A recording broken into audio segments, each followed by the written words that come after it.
कुंभ मेले में स्नान करने के लिए देवभूमि उत्तराखंड के 4 देव स्थानों से देव डोलियां हरिद्वार पहुंची। धारी देवी, सुरकंडा माता, भद्रकाली और घंडियाल देवता ने ही मां गंगा में स्नान किया। देवभूमि सांस्कृतिक विरासत शोभा यात्रा समिति के द्वारा देव डोलियों को हरिद्वार गंगा स्नान करने के लिए लाया गया। वहीं समिति के अध्यक्ष मोहन सिंह रावत गांववासी ने कहा कि कोरोना महामारी के कारण प्रतीकात्मक रूप से देव डोलियों को गंगा में स्नान करवाया गया और देव डोलियों के माध्यम से हमारे द्वारा संदेश भी दिया गया। सनातनी संस्कृति विश्व में सर्वोत्कृष्ट है।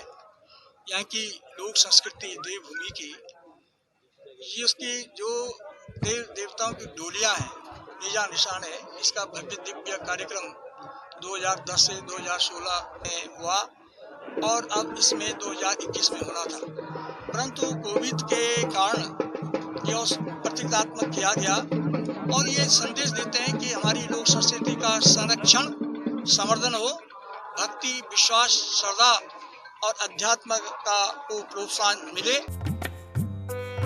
वहीं देव डोलियों का स्वागत करने पहुंचे कुंभ मेलाधिकारी दीपक रावत ने कहा कि इस बार के कुंभ में देव डोलियों का स्नान भव्य किया जाना था, मगर कोरोना के चलते देव डोलियों का स्नान प्रतीकात्मक रूप से और सीमित रूप से किया गया। देखिए, उत्तराखंड की जो संस्कृति है, मैं समझता हूँ कि उसमें इस तरह का जो आयोजन 2010 में ये प्लान हुआ था और उसके बाद इसको 16 में भी हुआ है। इस बार भी इसको काफ़ी बड़े पैमाने पे होना था और कोरोना के प्रकोप को देखते हुए इसको सीमित किया गया, प्रतीकात्मक किया गया और इसमें 4 हमारी जो देवडोलियाँ हैं वो इसमें भाग कर रही हैं, आई हैं।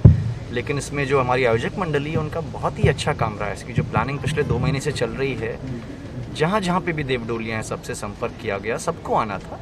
अब समय की जो परिस्थितियाँ उनको देखते हुए इसको सूक्ष्म किया गया, प्रतीकात्मक किया गया, लेकिन उसके बावजूद भी बहुत ही, मैं समझता हूँ, किसी भी प्रकार से जो कार्यक्रम की जो ऊर्जा है उसमें कोई कमी नहीं है और हम ऐसी उम्मीद करते हैं कि भविष्य में जब भी स्थितियाँ अनुकूल होंगी तो हम इस प्रकार से कोई ना कोई आयोजन आप सबके मार्गदर्शन में दोबारा करना चाहेंगे।